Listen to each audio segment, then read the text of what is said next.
Y'all know what it is. This is Fight Court. I'm Din Thomas. That's my boy Ryan Quinn. And we are live and direct in your neighborhood, in your speakers, however you are consuming this, we are there. All right, my man Ryan Quinn. Fights over the weekend. We saw Kamaru Usman do the damn thing. I reached out to him. I said, man, you look like Bernard Hopkins on the Big Brother tour. You look good, man. What'd you think? I thought he looked great. Now, before we get into this show, there is something I want to bring up. And you don't got to add to it. It's something that has been brought to my attention. It's on my mind. A good friend of mine brought it up. Actually, two good friends of mine brought it up. And I kind of dismissed it. I figure I'd touch base on it. But I do want to talk about Usman right after. So, Jake Shields is starting or trying to do this little movement. And he's really offending a lot of people in the Jewish community lately. Now, personally, I haven't spoken about Jake Shields, I think, in the MMA community, probably since I trained with Hector Lombard to fight him, so like 9-10 years ago. So the first time this was brought up to my attention, I kind of dismissed it, just thinking it was whatever. Now, the next time I thought of Jake Shields after that was probably when he had that run-in with Mike Jackson at the PI about 5 years ago, and now he's doing this thing where anti-Semitism and all that. And honestly, I just feel like he just comes off as such a bully. It's really what it is. And you know, did you see his videos? Like, I know, like, somebody came up to him and he kept following him, like following. Like, I wonder if he would do that against somebody that posed a threat. You know what I mean? And long story short, I guess what I'm getting at is anybody I feel that follows his movement is just as narrow-minded as he is, as far as, you know, just all that hate in his heart, it seems like. I hope that it's not coming off as he represents the MMA community. You know, we're a very diverse bunch, not just in the United States as well as internationally. And I just don't think it's right what he's doing. Now, I don't want that to take over the show, as I said, but I did want to say something. The people that had reached out to me were upset are people that normally wouldn't reach out in that aspect unless they were truly upset. And they're good friends, so that was good enough for me. And then, so I did look at some of the stuff to see exactly what was going on. And it does seem just full of hate that we don't need in this world, not now, not ever. And I really hope people take that in mind when they listen to Jake Shields. That's all I got. Back to the show. Thank you, Dean. Well, I'm thinking, should we sing a song? Like a love, you know what I'm saying? Like, you know, we are the world.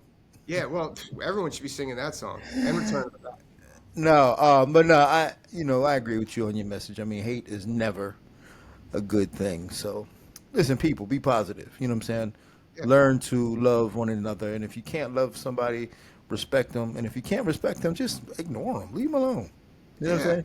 Just leave people alone. Let people live. Live and let live. Don't watch that podcast. Watch ours. There's no hate here. All right, but well, I appreciate the message and the concern, and I'm sure that your friends will appreciate that as well. But on to the past weekend with Kamaru Usman and Joaquin Buckley. The performance of Usman was very vintage and very good. I wonder if he can do it again. I think he can. I think it looked like it. Yeah. I think that the rest was exactly what he needed, whether it was a year or whatever. Dude, those knee injuries suck. They keep coming back unless you just stay off your feet. And you can't go into a mixed martial arts training camp and heal your knees. And, you know, I saw right away in that first round, he was never fleet of foot, so to speak. But he was bouncing a little. He had a little bounce on his step. He was circling out of damage. And he had, in the second round, he had one takedown, one penetration step where he went like halfway across the cage. It was really impressive. It was like Khamzat Chimaev. I thought he looked great. And on top of how I thought, like, obviously we're all thinking about his knees, so on his feet, but his activity in the half guard was devastating. I haven't seen activity like that on the ground, yeah, but in half guard, damn, it was like, it was miserable. He made for a long night. I love what I saw. I think that there's life in his career now. I think that he adds wrinkles to a very festive welterweight division that we thought he was dismissed from. Go ahead. What do you think? No, I think you're right. I think he proved a lot of us wrong. I'm always and more than willing to be proved wrong in terms of when I say somebody doesn't have it and they still have it. Because all I want to see, Ryan, all I want to see is good MMA. That's it. Is it too much to ask for guys to show up and be who they say they are? You know, when these guys are in training or in camp or they're on social media or they're telling everybody, oh man, I want big fights. I want to be world champ. I want to be this. I'm the greatest. I'm the best. I deserve this.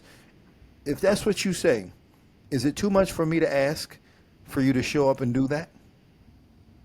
So That's all I ask.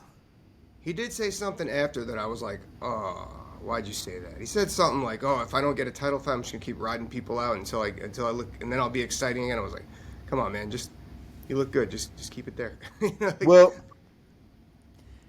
him getting a title shot to me would be doing a disservice to the MMA balance, like the balance in the MMA universe.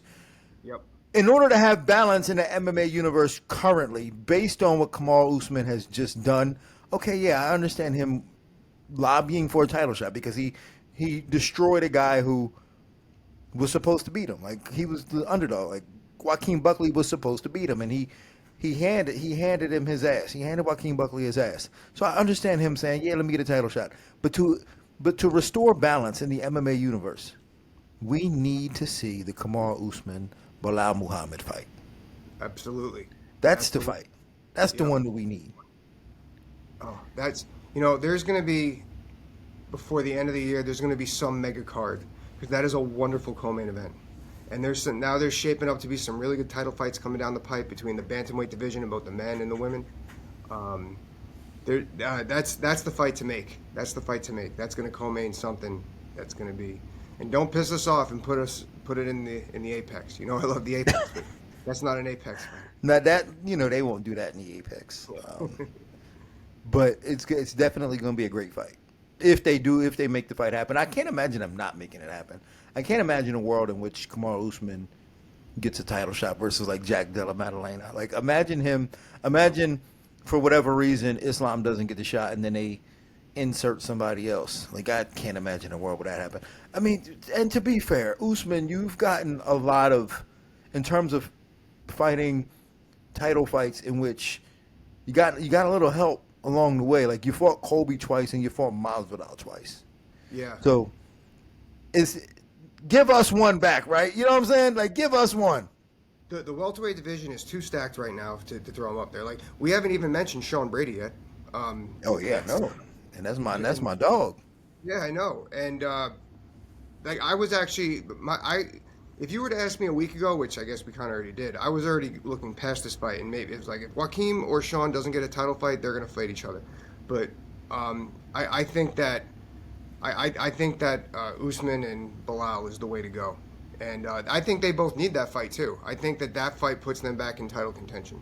The winner of that fight. Yeah, for sure. I think that makes it justifiable. Maybe to put a carrot on that. I didn't even watch the co-main event. I'm sorry. I mean, Rose did Rose things. That's Well, what it was. so to be fair, I actually fell asleep during the whole event, and I went back and I watched a bunch of the fights that I knew were going to be worth watching. So a couple of fights that I purposely did not watch, I was just like, I'm not even going to waste my time. I did not watch the Chiesa Court McGee fight. And I didn't watch that fight either. I did not go back and watch that. Like, the fact that Chiesa was like, sorry guys, not the greatest before. I was like, thank you for giving me the heads up. I'm not going to go back and watch it now. Yeah. I did not watch that. I didn't watch Rose's fight just based on her reaction. Like, I've spent more time listening to her interviews afterwards than I did trying to watch. I didn't even watch the fight, but I listened to her interviews afterwards. So, like, just her interviews afterwards told me enough that I didn't need to watch the fight. Yeah. It was very thug. It was very Rose. It was Just Rose doing Rose. Yeah. Very calculative, solid win. On to the next one. I thought it was a great night of fights overall, though. I did watch a couple of the other ones. I did watch Edmund Shabazian and Andre Petrosky. Yeah. You know, that's here's the thing with that fight, and I did want to talk to you a little bit about that because we oftentimes get, and there's a couple of other things I want to talk to you about too, but we oftentimes get wrapped up into this idea of how to fight wrestlers, and there's just the one way to do it, and that's the way Edmund Shabazian did to Andre Petrovsky, and that is, defend and take down, strike him from range, defend, take down, strike from range, batter him, and Edmund did a really good job of that. But I also think that the only way you really get away with that is if the wrestler doesn't understand footwork. I don't think it really works that well when the wrestler doesn't understand footwork. Because like Andre's he doesn't move his feet all that well. Like you could see it clearly.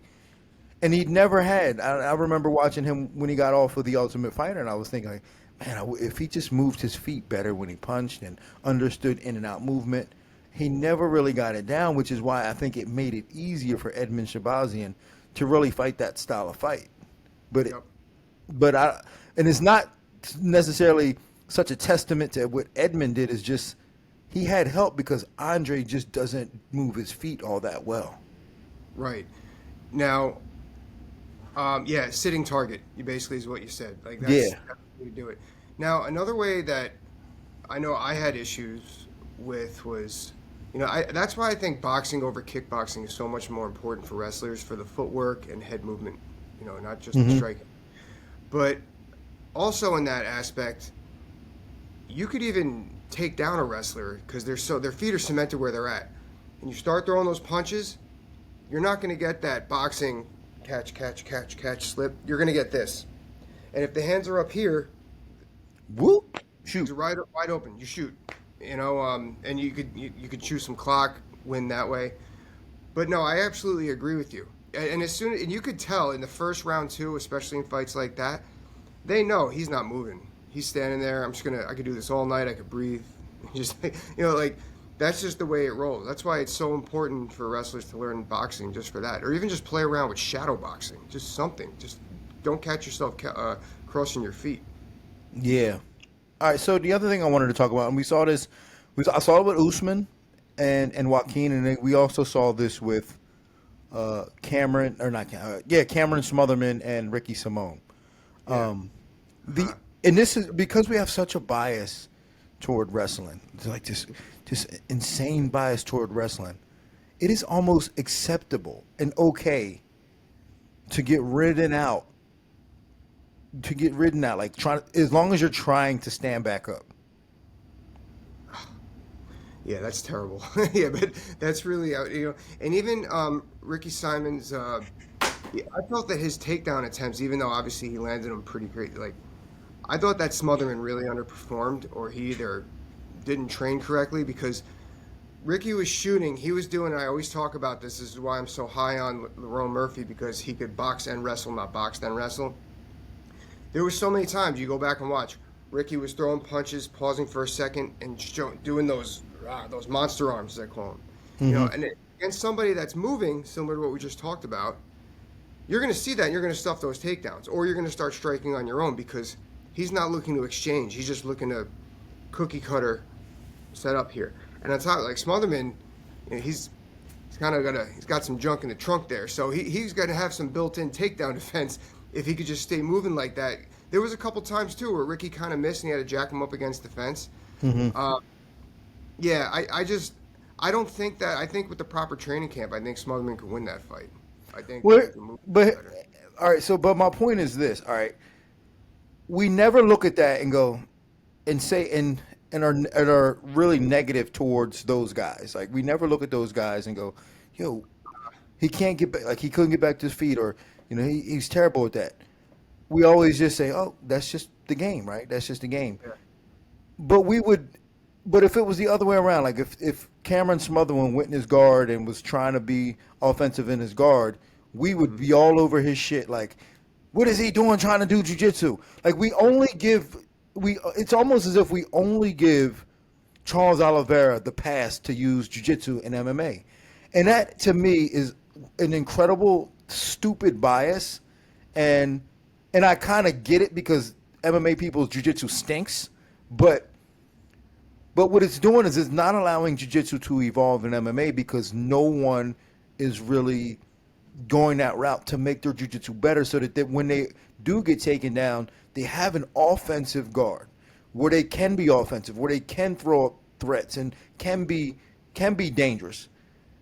And then maybe work their way back to the feet. But just having the option to being offensive and being in a position to win and being in a position to throw up threats is better than just giving up your back and letting the guy ride you out for 4 minutes. But no one gets on the guys for doing that. You know, I think partially because we're in this era where, fans want to see home runs. People are changing their game or tweaking their game to get back to their feet and work that striking. Nobody cares about jiu-jitsu. Nobody wants to see you win. I mean, I don't, well, okay, that's the belief. I don't think that's truly the case anymore. I think if people are finishing people with grappling now, that it's very marketable because it's different. And it's not that hard of a fix if you really think about it. If you get some people, like how often do you really see people outside of Charles, like you said, feet on the hips, creating space, keeping their hips mobile? I don't really see it a whole lot. And I think that a lot of people, and which is why Charles is so effective off his back, is because they don't know how to work ground and pound when that's being thrown at them. They only know how to work ground and pound when they're inside the guard or half guard and stuff like that. I don't think it should be acceptable. I know what you mean. It's not even like it's acceptable. It's almost like poo-poo wrestling. It's another wrestling, another wrestle hump, whatever. Now, is it, I mean, you tell me. You're working with fighters a lot more than I am now. Is it a matter of trying to stand up too much and then just forfeiting the position and just waiting for the round to end? Or is it maybe try to stand up if it's not there, work out those submissions? What are you seeing? Well, for me, I have a system that is based on equal parts, all equal. Having the ability to submit, having the ability to sweep, having the ability to strike, and then having the ability to stand up. And none of them really take precedent over the other. They're all equal and all work in tandem. But the idea of just standing up and then getting your back taken and then thrown down again, then getting your back taken and then sitting on the fence and then getting your back taken. And we look at that and we don't really criticize those guys for that because we're just like, well, at least he's trying to get back to his feet. So, and I have a problem with that too because most of these guys suck on their feet just as bad as they do on the ground. So what the hell are you in such a hurry to get back to your feet for? I'll tell you what too, if me being a wrestler, if I was going against somebody that was really active on the ground, I'm going to think twice about taking them down because I don't. That is my point. So I'm actually doing, I'm actually working with Dennis Bazooka and Alberto Montez. Alberto Montez is the kid who got signed off the Contender Series last year. He was supposed to debut in Miami in April, but he got hurt. But he just got signed, and I'm doing a little kind of a workshop with those guys on the bottom game on how to be more effective on the bottom because it all stems, like it all plays together. Like if you're not comfortable being taken down, right, and that affects the way you strike because now you're like striking defensively because you're afraid to commit because if you get taken down, you're fucked. Yep. But if you're okay with getting taken down because you feel just as dangerous on the ground, your striking is never affected. Yep. Yeah, I absolutely agree with that. Yeah, it's there's something in the back of your head, that mental block, that psychology that you're going to take some off of everything you're doing. Yeah, I mean, when we saw it with the most effective striker currently in the UFC now, with Alex Pereira. Like the one guy, everybody else he knocked him out, but the one guy who wanted to take him down that was very clear about that objective of taking him down, what happened? Alex Pereira changed the way he striked. And he was backing up the whole time. And he was so focused on defending against defense and so focused on defending that he lost the fight by doing that. So, I mean, my point is that it all works together. Like, if you are afraid of getting taken down, your striking will suffer. You know who's really good at adjusting to that stuff? First of all, for you fighters, if you're trying to go in there and you're sparring, you want to see what we're talking about, you're going against a good striker, you get them backing up, you'll know when they're on their heels. Yeah, it's not going to come, the kicks are going to come less, the punches aren't going to come back. You'll know when they're on their heels. and then just don't let them off.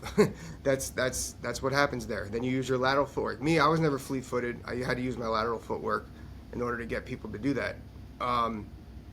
Also, who was it? No, it wasn't this week. It was but like, you could be offensive too. It doesn't take a whole lot to throw a straight left or straight right hand to the body. You know, that could also gauge what you're doing. It covers you up. That could add to, trying to defend yourself or gauge what your striking opponent is doing. I'm sorry, I think I'm going off on a little bit of a tangent here. But no, I mean, but even with Joaquin Buckley, and like you said, I always say having a dangerous guard is your best takedown defense. So now imagine if Joaquin Buckley was better on the ground, right? Like, he didn't look very good on the ground. He looked very uncomfortable on the ground, and he looked like all he wanted to do was get back to his feet. And when he couldn't, he was kind of screwed.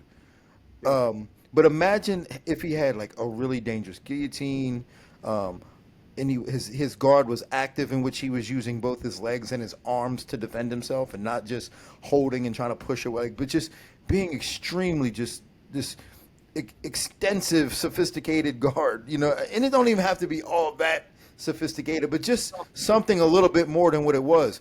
That would have kept Usman from wanting to shoot. Yeah, give him something to worry about. Give him something to think about. It's his first fight back in a year and a half too. He might be a little hesitant about shooting again. Yeah, that's my point. Is it like when you have a really dangerous and threatening guard, and I think that concept goes over everybody's head because we've learned to believe over the last few years that the guard doesn't work. So, it doesn't work, so just forget about it. Just get back to your feet. So we've learned to believe that it doesn't work, and guys just abandoned it. Except for unless you're Charles Oliveira, you can do it. But I'm just thinking Charles Oliveira should not be the outlier here. I think everybody should have the ability to play their guard like Charles Oliveira if necessary, if they get taken down. I'm gonna go back and watch me some Charles because it's not like he does anything extremely flashy on the ground either. He just stays active, mobile with the hips and feet on the hips, like I mentioned, and tries to get that wrist control when he can. Well, that's just having a decent. That's just using your legs and your arms together to be effective. Like most guys, they get in their guard and their feet are where their feet are dangling or their feet are on the floor, and then they just start pushing the guy's head up and then just try to get their hips out. So they're not even attempting to be threatening off their back. Charles is like, it's just part of his coordination to be like, all right, as soon as I go down, boop, throw up some triangles, throw some elbows, work this, work some sweeps, get back to my, you know what I'm saying? But the fact that these guys don't do that, but we allow them to give up their back and get ridden out is a bias to me that's actually kind of disgusting. Yeah, it is a little. It's just not fighting. It's like it's just waiting for something to happen. And there's even to add, it's all little things that we're discussing here to add to improve that. The head position, that C grip behind here, get their head out of position, and then you can make that adjustment with your feet. I always found too, to like what you were saying in jiu-jitsu, when I found that I can make my body to do things at once, whether it's my legs working, my core, whatever, I'm a lot more effective. It's not a whole lot to do. I hope we see more of it. What are some good jiu-jitsu coaches in the game right now that some fighters we could watch with, you think? That's the problem, Ryan. I gotta be completely honest with you. And I haven't written it yet. I've been talking about it, and I'm going to write it. I'm definitely going to write it. I'm going to ruffle some feathers. I'm going to piss a bunch of jiu-jitsu guys off. But my thesis is that your jiu-jitsu coach is not qualified for MMA. I think that's fair. It's fair, right? It's fair. We've given them a chance. They've failed us. Most jiu-jitsu guys, especially because jiu-jitsu is so different now. It's so many different ways of playing jiu-jitsu. It's like sport jiu-jitsu is, and I'm commentating the UFC BJJ next week, so I've been watching a lot of sport jiu-jitsu, and it's just a completely different game. And if you're doing that, that is not MMA related at all. So they're not really qualified to do MMA. Yeah, it's almost like well, first, like, MMA ground is its own thing now. Yeah. I feel like ground and pound was one of the beauties of evolution of mixed martial arts because ground and pound is its own martial art now. I remember watching George St. Pierre and just trying to see what he was doing, just to try to, yeah. Obviously, Mark Coleman brought it in, but it's evolved. And if you're just a jiu-jitsu person, like I know they say, oh, you get hit, you're a black belt, you get hit once, you're a brown belt, you get hit again, you're a purple belt. I don't know if I really agree with that either, but if you don't know what you're doing in MMA positioning, you're screwed. I remember one time I was at a softball tournament. I was pretty good at softball, but that's another podcast. Anyway, there was this one guy there who had just got finished playing in college, and he had never played softball before. I'm like, oh shit, like this is a real deal. He played Division One, and he couldn't hit a lob ball. He kept popping it up because his swing was built for fastballs down the middle. Mm. And that's kind of what we're talking about. Yeah, it's 100%. Mm-hmm.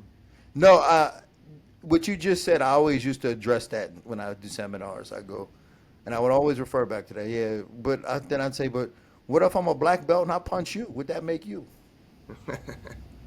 Okay, fair. Yeah.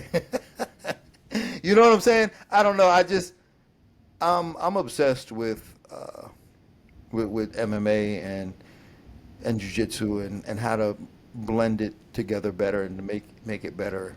I'm truly obsessed with it, and I try to leave all my biases out and start fresh every day with new ideas, right? So that I'm not just always trying to confirm old theories. I'm always looking for new and better ways of doing things. So I think that gives me an advantage over a lot of other coaches. What's one thing that you debunked of your own game on your own as far as the ground is concerned? Oh, of my own game? No, not you personally. I'm sorry. Like your philosophy, like this is great for MMA, and then after studying and just experience in mixed martial arts, you're like, this is bullshit. I don't know what I was thinking.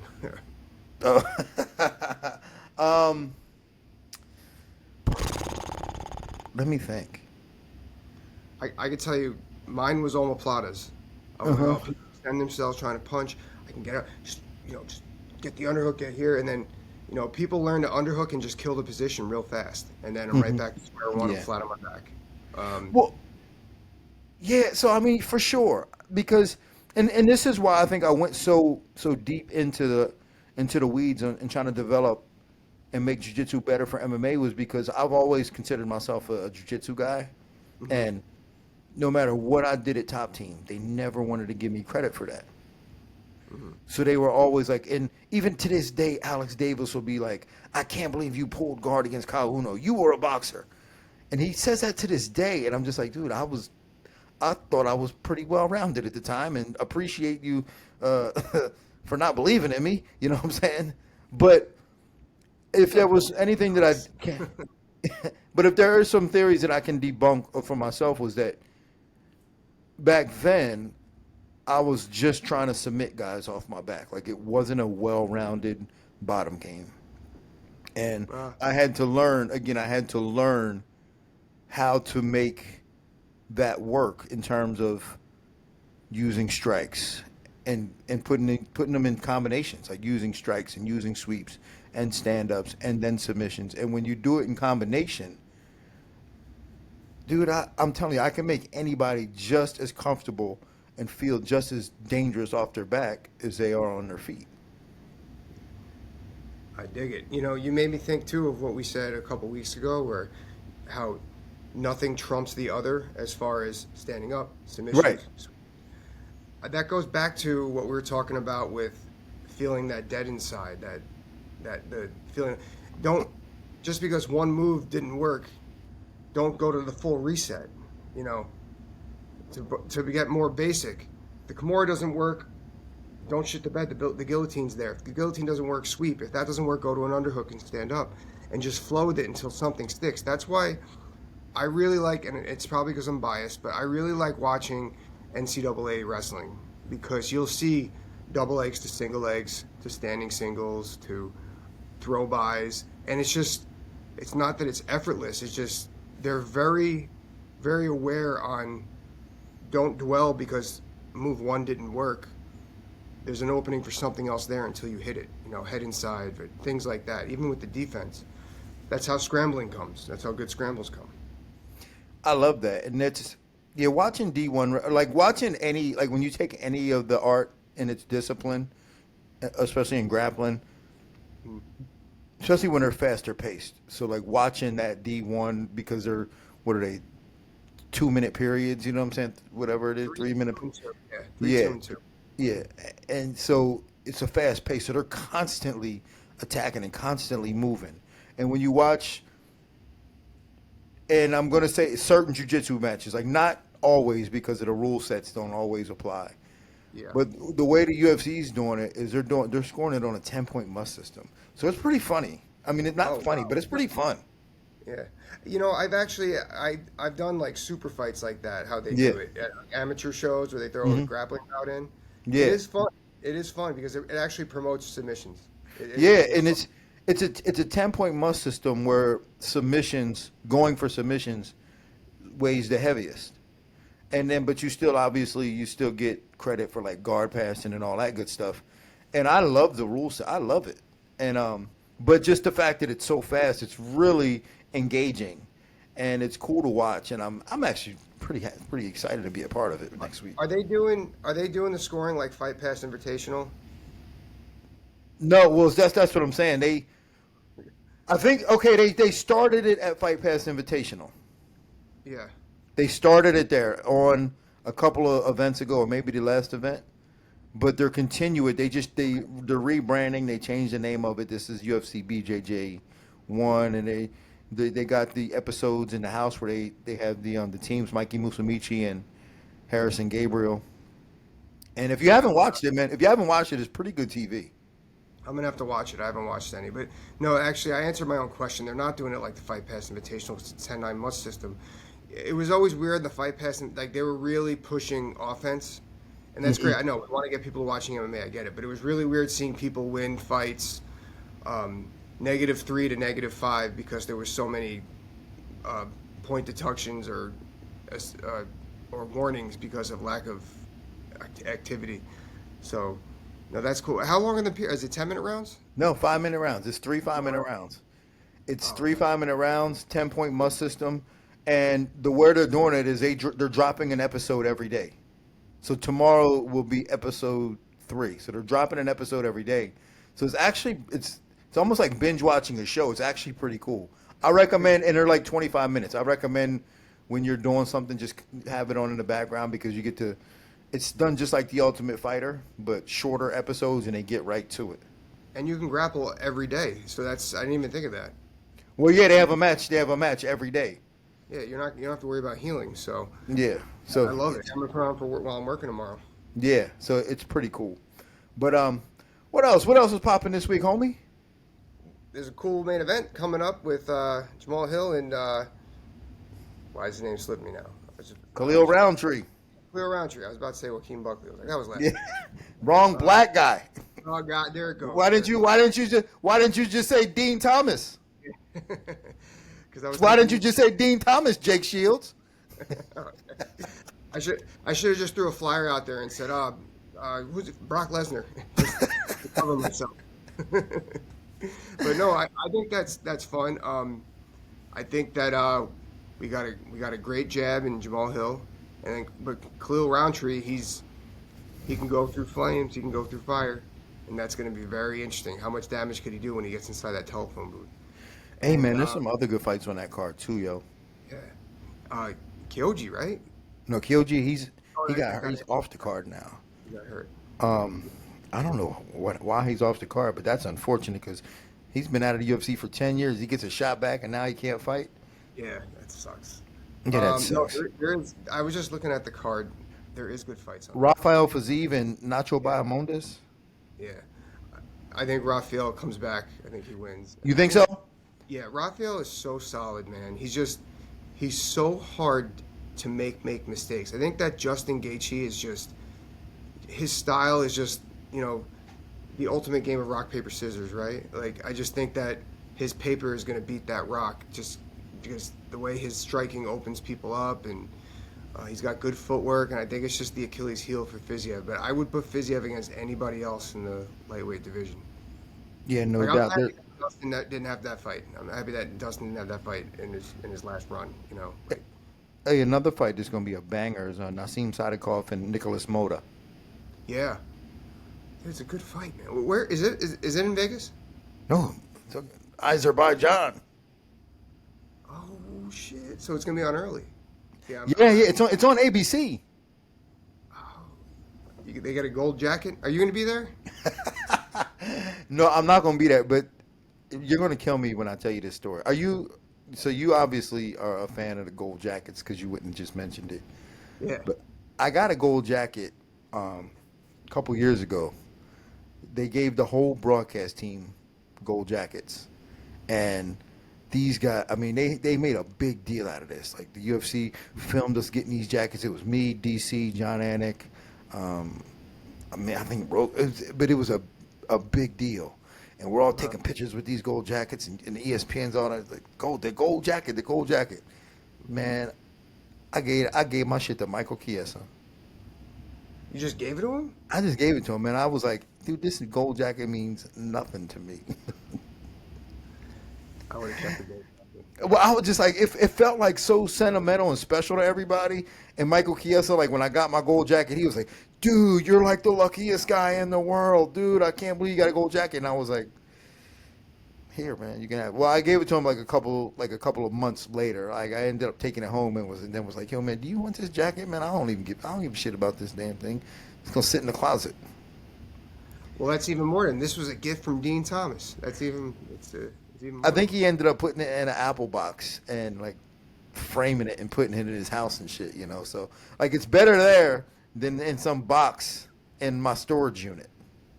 So I have a funny story that you just made me think of with jackets. So Steve Mocco moves to Florida, and I'm helping him move.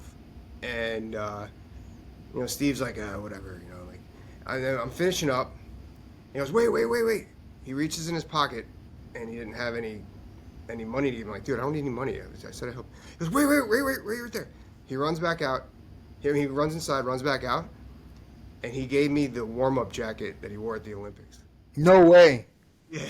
No kidding. The one he had to wear around Olympic Village. Yeah, it's my favorite gift ever. It's my most favorite gift ever. So that's probably what Michael Chiesa has to tell people now about his gold jacket. It's a big deal. So you did a very good thing. I mean, he's probably not. He's probably just like, yeah, I got this gold jacket. I'm sure he's probably not really all that telling everybody all that exciting story about it. He's probably at the pawn shop with it. Yeah, right. He pawned my shit. Well, there is something else we could talk about. I guess Dana White just somewhere kind of saying there's a crack in the dam as far as Aspinall and Jones is concerned. What are you hearing about that? What do you think about that? I don't know anything about it. I'm hoping that from a narrative standpoint, I'm hoping that all this like negativity towards it now is just fluff to get us to forget about it, and then they're gonna drop a bomb on us one day and be like, "It's signed," and we're all gonna be excited. Like that's just National Fight Week's only 2 weeks away. Yeah, that's just the storyteller in me, right? Because think about it, like in every movie, like when Mark Wahlberg is the only one on the planet can save the world. You go to Mark Wahlberg, what's he do? He goes, I don't want to do it. I'm not doing it. I'm a drunk. I can't do it. And then something happens, and then he gets to save the world. You know what I'm saying? I feel like we're at the point now where Mark Wahlberg is saying no to saving the world. Okay. And then he's going to say yes. You got me back on board because I was like, I think they're already trying to pivot if that's the case. But that makes more sense. They don't want it to be released prematurely. It's a big fight. There's a lot of other good stuff going on in the UFC right now that they're like a non-title fight, the one we just mentioned with Usman and Bilal. Both the women and men's bantamweight fights coming up has a lot of juice to it. Corey Sandhagen Morales is going to be a great fight. I also this just made me think of everything now. I also posted on X. I was screwing around on Sunday. I had some free time, and everyone was just shitting on the UFC Atlanta card and just shitting on fights in general. I know I spoke with you about this. I had you watch the video. It really just is insane that people just are saying. Well, it's funny they're saying they think the fights are worse now, but yet they watch it every week. So clearly it's like bad pizza. It's clearly never that bad, you know. But it's just to me it's just so.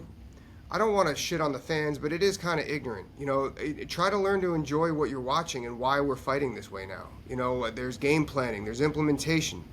You know, it's go watch the home run derby on Reel instead of watching baseball. What do you think about that? I don't know. I think that no matter what you do or what you say or how you try to operate in this world, somebody's always going to have something to say either way. There's going to be some people that love you. There's going to be some people that hate you. And no matter what you do, somebody's going to say something. The same people that are complaining that the fights are watered down, the same people that are complaining about the fights at the Apex are probably the same people that are saying that fighters are underpaid. Well, it's like, dude, if you think they're so underpaid, how the fuck you know? And what you want then? You know what I'm saying? It's like you saying that these fights are boring, these fights suck, but yet they're underpaid. It's like it's no matter what you do, somebody's always going to complain about something. So you hit the nail on the head. Like, let's say that some weird multi-universe thing happened where we have this knowledge of what mixed martial arts is now, but we somehow in 2 weeks set the clocks back and people are fighting like UFC 1. Then those people are going to complain, why isn't this guy boxing? Why is all he doing is jiu-jitsu? Exactly. Like, oh man, this guy sucks. He did it. Jiu-jitsu with his game. Like, so you can't win, I guess. I just am weirded off by how people just complain, like just that mentality of always nitpicking at every little, like, what? How do you live your life like that? You know what it is, I think, and I've met people like this, and it's unfortunate. Not that they're bad people, because just, you know, like, for them to nitpick and be negative, it helps them feel educated on a subject. You know what I mean? Like that makes sense, man. Like, if they want to feel good about yourself, then all right, I get it, right? So for them, it's their way of being an expert at something by being able to nitpick and how they would do things better, and now they feel smart and like an expert. Yeah, and if someone in the know feels the need to respond, they feel vindicated. All that person has to do is respond, you know, and they win. That's why I don't respond to people. Yeah, I don't want to give them any energy. I'm learning. When they start purposely just being annoyingly negative. Yeah. It's like I know what you're trying to do. I'm not having it. Just let me watch. Yeah. I know what you're doing. Well, Ryan, as always, it's been a pleasure. But before we go, I want to give a shout out to Aljamain Sterling and his rum, Funk Harbor. Make sure y'all cop that. If you drink responsibly and don't drink and drive. But Funk Harbor, Aljamain Sterling rum, check that out. But tell them to come on and promote it. Yeah, I know, right? Yeah, come on and promote your own shit. But if you enjoyed the show, make sure you like, share, and subscribe. Tell your friends, tell your homies, tell the hood. And on that note, this court is adjourned.